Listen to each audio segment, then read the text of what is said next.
Et il est l'heure de commenter l'actualité de ce mercredi avec aujourd'hui Étienne Girard de Marianne, bonjour. Et Alexandre Malafaille, le président de Sinopia, bonjour également. Alors le grand titre de l'actualité, évidemment, vous le connaissez, c'est la présentation du budget. C'est le premier du quinquennat. Il y a les chiffres, les grands équilibres, les arbitrages et puis, l'image, l'impression que l'opinion conserve des mesures annoncées. Et il y en a 3, notamment, qui alimentent les conversations. L'ISF, dont sont exclus les actifs financiers, les revenus du capital taxés à 30%, et puis la hausse de la CSG, sans compensation pour certaines catégories de la population. Et du coup, certains parlent d'un budget pour les riches. Est-ce que c'est votre première impression ? Oui, c'est un budget, sinon de droite, au moins de centre-droit. Les grands gagnants du budget, on l'a vu dans votre graphique, c'est les actifs aisés en fait. Je lisais que pour un actif qui gagne 8 000 € par mois, il va gagner 9 000 € de plus ou payer 9 000 € d'impôts en moins tous les ans grâce à ce budget Macron. Donc c'est évidemment les grands gagnants, puisque à l'inverse, dans les classes moyennes, en fait, quand on fait le comparatif hausse de la CSG, baisse des cotisations chômage, on est kiff-kiff. Finalement, le gain est assez moindre. On peut gagner 200 € par an maximum. Donc, à l'évidence, oui, c'est un budget qui va surtout profiter aux actifs qui gagnent plus de 5 000, 6 000, 7 000, 8 000 € par mois.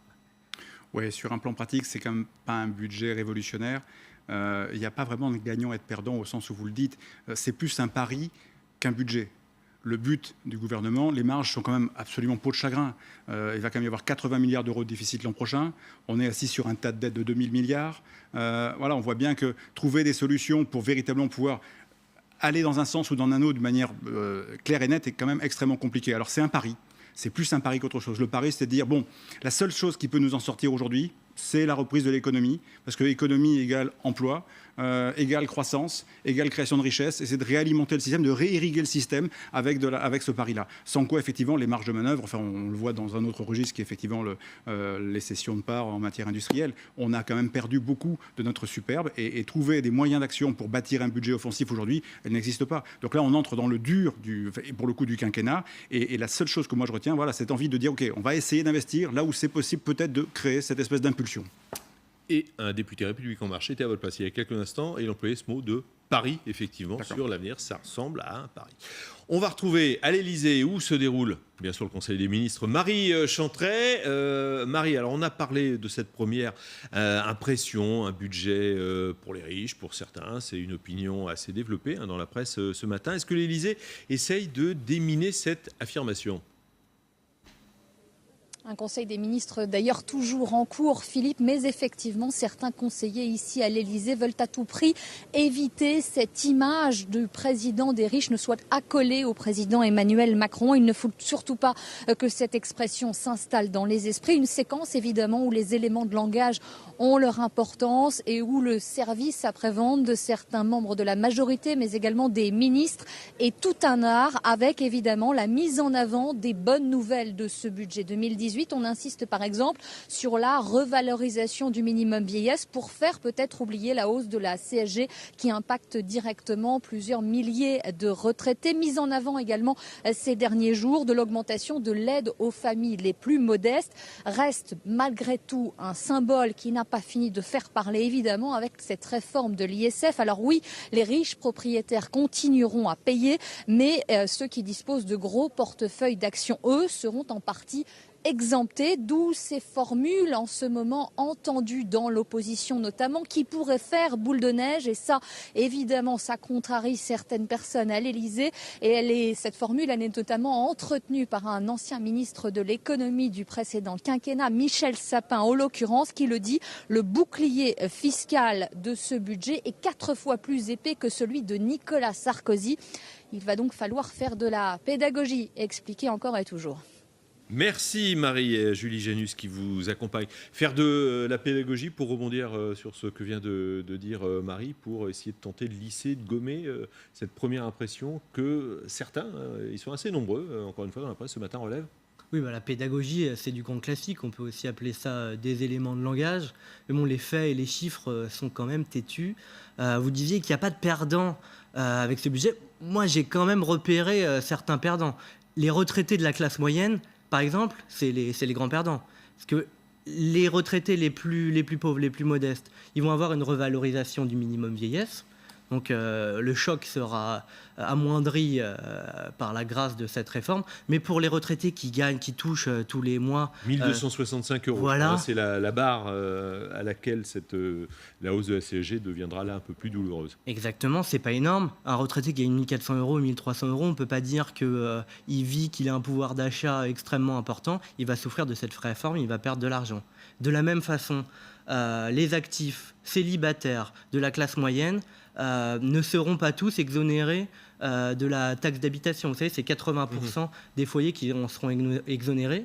Si on a un célibataire qui gagne plus de 24 000 € par an, ou plus de... Ça, c'est pour un actif en couple, sans enfant, et c'est 27 000 pour un célibataire actif. Et donc, c'est à peu près 2200 € par mois, quelque chose comme ça. Si on gagne plus, on n'est pas exonéré. Donc, pareil, à partir de 2200 €, célibataire, on perd de l'argent. Bon, tout le monde va regarder ses fiches de paye, ses revenus, prendre une calculette. Ce que je dis simplement, c'est que, juste pour rectifier, je ne dis pas qu'il y a de grands ou de petits gagnants. C'est plutôt des petits gagnants ou des petits perdants. Il y a des ajustements à la marge. Il n'y a rien de révolutionnaire. Alors après, je comprends qu'on s'accroche à des symboles. C'est très typique en fait de notre façon aussi de faire de la politique, c'est-à-dire qu'on regarde un peu les grands totems et tout d'un coup on dit oui, réforme de l'ISF, c'est forcément scandaleux parce que les riches ont déjà beaucoup. Alors c'est vrai que les riches ont beaucoup, c'est indéniable. Alors d'abord, mais d'ailleurs, quand on parle de riches, on parle de quoi? Quelqu'un qui est propriétaire d'un ou deux appartements, qui a bâti son patrimoine, on parle de Monsieur Arnaud. Voilà, on parle de quoi parlons-nous? Il y a une vraie disparité. Et puis après, là encore, c'est un budget qui fait le pari effectivement plutôt de l'économie, en essayant de pas trop évidemment de taper dans le social. Il n'y a pas de véritable casse, mais c'est vrai qu'on va retenir les symboles. Et derrière, la difficulté pour le gouvernement, ça va être de passer au-delà du symbole pour essayer de montrer qu'il y a un cap et qu'il n'y a pas simplement des cadeaux aux uns et des punis de l'autre côté, quoi. Oui, parce qu'il n'y a rien qui garantit que les personnes qui sortent qui sont exclues de l'ISF, les actifs financiers, vont s'investir dans les entreprises françaises. Bon, c'est le pari dont on parlait il y a quelques instants. Est-ce que vous pensez que les députés République En Marche vont amender ce budget en fonction de ce qu'ils auront notamment attendu là, quand ils vont retourner sur les marchés samedi, dimanche? Ils vont peut-être entendre des petites expressions qui vont les faire réfléchir. Et ils vont tenter d'amender le budget comme ça se fait tous les ans, mais ce sera sur des détails, hein. Les grands enjeux, les grands chiffres, c'est bon, ils sont actés. Là, le budget est passé en Conseil des ministres. Il n'y aura pas d'immenses changements. Ils peuvent essayer de peser à la marge, par exemple, sur les APL. Ils peuvent essayer d'aller gratter, si j'ose dire, 1 ou 2 € pour les étudiants. Voilà, ce sera si une décision est prise, ce sera une décision symbolique et qui ne remettra pas en cause les grands chiffres de ce budget. Oui, je pense qu'en plus, étant donné le caractère d'Emmanuel Macron, j'imagine pas que tout d'un coup, il y a une montée en pression de députés qui disent voilà, là, on va vraiment rééquilibrer parce que ça va pas. Bon, d'autre part, ils ont quand même pris un peu de temps. On en prend, je pense, jamais assez. Et le problème, c'est qu'en fait, le vrai sujet pour moi, il est plus sur le problème en fait de la politique de long terme voulue par Emmanuel Macron et de choix qui sont des choix de court terme. En fait, le vrai problème, il est là. Et c'est là où derrière, effectivement, sur l'idée de dire on va transformer le pays. Bon, on est quand même sur un budget très opérationnel, quand même, qui est quand même dans la continuité d'une dynamique d'ensemble qu'on peut pas beaucoup arrêter, et je ne suis pas sûr que tout ça, effectivement, marque véritablement des tournants dans la politique générale de la France. Voilà, c'est pour ça qu'on est à la marge. Voilà. Et à la marge, effectivement, est-ce que ça va créer cette petite étincelle de génie économique dont on a besoin? Écoutez, moi, je croise les doigts. Bon, on suivra la conférence de presse de Christophe Castaner dans un premier temps, dans quelques minutes. Il paraît que le Conseil des ministres a pris du retard, nous disait Marie Chantrey, confirmation. C'est l'expression du jour, faire un Airbus ferroviaire, faire un Airbus de la défense navale. Deux expressions qui s'appliquent à la reprise. d'Alstom par l'allemand Siemens et à l'épilogue attendu cet après-midi lors du sommet franco-italien STX. Les chantiers navals de Saint-Nazaire pourraient passer sous contrôle italien après un très savant montage financier. Alstom, STX, deux entreprises en forme, il faut le souligner, qui échappent peu ou prou à la France. Sur le dossier Alstom, la classe politique se déchaîne et ce sont deux visions radicalement différentes qui s'affrontent. L'État n'a pas vocation à être assis sur un strapontin dans les conseils d'administration pour regarder les décisions se prendre sans qu'il puisse intervenir. Le rôle de l'État, c'est de garantir les intérêts stratégiques de l'industrie de la nation française. C'est ce que nous faisons. Par ailleurs, les commandes publiques nous paraissent un moyen d'intervention et d'influence sur l'avenir de ce secteur ferroviaire beaucoup plus important qu'une participation accessoire et résiduelle dans un conseil d'administration. 1. Y avait-il urgence? Non. Alstom a 2 milliards de cash en trésorerie. 2. Est-ce que dans ce projet, il y a la moindre garantie crédible pour l'emploi ou les projets en France? Aucune. Siemens sera majoritaire et fera ce qu'il veut d'Alstom. Le résultat aujourd'hui, c'est qu'on ne fait pas un géant ferroviaire européen. C'est Siemens qui rachète Alstom. C'est l'Allemagne qui rachète la France et M. Macron nous brade. Bien, vous vous penchez pour quelle version? L'union fait la force ou bien on brade l'industrie française? Et moi, je pense que d'abord, l'État a démontré depuis 30 ans qu'il est un très mauvais actionnaire. Donc, de toute façon, le moins l'État se mêle des affaires économiques du pays, le mieux on se porte. 2, je pense qu'on paye cher, pour le coup cash, la politique publique menée depuis 30 ans dans le domaine industriel. C'est-à-dire qu'on n'a pas mené de politique industrielle, on n'a pas tenu compte du monde, du reste du monde, de l'évolution de l'économie internationale, de ce qui se passait en Allemagne, de ce qui se passait partout. On n'a pas fabriqué nos ETI, on n'a pas fabriqué ce qu'il fallait, ce qui permettait d'avoir une économie industrielle durable. Et ça fait 20 ans qu'on voit effectivement des fleurons petit à petit se casser la gueule ou partir à l'étranger. Donc ça, c'est désespérant. Alors après, il reste quoi? En fait, il reste l'Europe. Voilà, donc on n'a pas trop le choix sur cette espèce de politique industrielle où globalement, de toute façon, il faut faire des grosses entreprises parce que la concurrence internationale avec l'Asie, enfin n'oublions pas l'Asie, c'est 4,5 milliards d'habitants, c'est le pôle économique du monde de demain. Donc si on n'a pas des entreprises capables de rivaliser avec elles, on va être en difficulté. Et donc là encore, le pari c'est l'Europe. C'est dire après tout, quand on regarde Google, on ne fait pas gaffe si c'est une entreprise californienne ou américaine. Voilà, le pari, c'est dire l'Europe demain est notre territoire, l'Europe demain est notre espace. Eh bien, il faut avoir des champions européens capables avec des normes évidemment sociales les plus avantageuses possibles et les plus équilibrées possibles ou harmonisées possibles. C'est de faire ce pari de dire voilà, Alstom comme les chantiers navals vont devenir des entreprises à échelle européenne et l'important c'est l'emploi et la dynamique européenne mais plus tellement nationale. Mais ça, on paye vraiment 30 années de politique catastrophique. Ce qui est sûr, c'est que de toute façon, il aurait fallu à un moment ou à un autre faire un champion européen du ferroviaire. Mais il me semble quand même qu'en l'espèce, le mariage est quelque peu déséquilibré, puisqu'au bout de 4 ans, Siemens deviendra majoritaire au capital, et quand on est majoritaire au capital d'une entreprise, on décide de la gestion. Exemple tout à fait précis, le carnet de commandes de Alstom, pour l'instant, il est rempli. Quand il sera vide, Siemens pourra dire non, on choisit telle commande plutôt que celle-là, et telle commande plutôt que les TGV de la SNCF, par exemple. Et la France y perdra. Alors, ce qui frappe, on le disait, c'est que ce sont quand même 2 entreprises en bonne santé. STX, Alstom, vous vous rappelez son carnet de commandes rempli, il y a 2 milliards d'euros, ce que disait Laurent Wauquiez, vrai, de cash flow. Quand on fait le bilan, la liste des entreprises françaises passées sous contrôle étranger, on va la voir. Cette liste est très longue. On a essayé de faire la même, mais dans le sens, c'est-à-dire les entreprises françaises qui rachètent des entreprises étrangères, là, du coup, on n'a même pas fait la liste parce qu'on a trouvé 2-3 exemples, pas plus. Il n'y a pas quelque chose un petit peu désespérant pour la souveraineté industrielle? C'est un terme qu'on a beaucoup employé ces derniers temps. Mais ça va même plus loin, c'est la souveraineté tout court qui est en question. C'est-à-dire qu'on voit qu'on n'est plus en mesure d'être dans une logique de rapport de force avec d'autres pays quand il s'agit de fusion industrielle. Mais si on n'y prend pas garde, je fais une toute petite digression, un jour c'est ce qui nous arrivera avec le Conseil de sécurité de l'ONU. On sera dans une difficulté financière particulière et nos alliés, y compris nos alliés, viendront nous voir et nous tendront le bras pour dire vous êtes 5 au niveau du Conseil de sécurité, mais la France n'a plus sa place. Ou alors on va être 8 et la France est diluée. Donc on est vraiment parti dans cette espèce de logique de perte de souveraineté parce qu'on n'a pas, depuis 30 ans, on fait des débats publics qui sont très intéressants, plutôt de l'ordre sur le symbole ou sur la forme. Et en fait, à force de faire des trucs de forme, on est en train de toucher le fond, quoi. C'est vraiment ça le problème auquel on assiste aujourd'hui. Alors c'est vrai qu'il n'y a pas de réciprocité ou très peu, mais parce qu'on n'est pas en position d'exercer des rapports de force. Moi, j'aimerais bien effectivement comprendre pourquoi, dans le cadre de la discussion avec les Allemands, on n'a pas pu peser davantage, alors que pour le coup, on a quand même une entreprise française qui se porte très bien. Et pareil au niveau des chantiers navals, quel est le fait qui fait que on lâche et qu'on accepte. Alors, est-ce qu'il y a une contrepartie? Est-ce que finalement on a dû lâcher du lest par rapport à d'autres sujets parce que le président Macron a décidé que vis-à-vis des Allemands, il fallait lâcher ce lest-là, et que vis-à-vis des Italiens, dans une logique d'alliance sur d'autres sujets, il fallait lâcher aussi? J'en sais rien, mais en tout cas, il y a certainement un compromis et ce compromis ne se fait pas forcément à notre avantage. C'est une question que posait Xavier Bertrand ce matin. À l'image, la sortie du Conseil des ministres, on voit Bruno Le Maire qui présentera dans le détail cet après-midi à Bercy le projet de budget 2018. Auparavant, on a vu Jean-Michel Blanquer, le ministre de l'Éducation, et Laura Flessel sortir de ce conseil. On en revient à notre petit débat.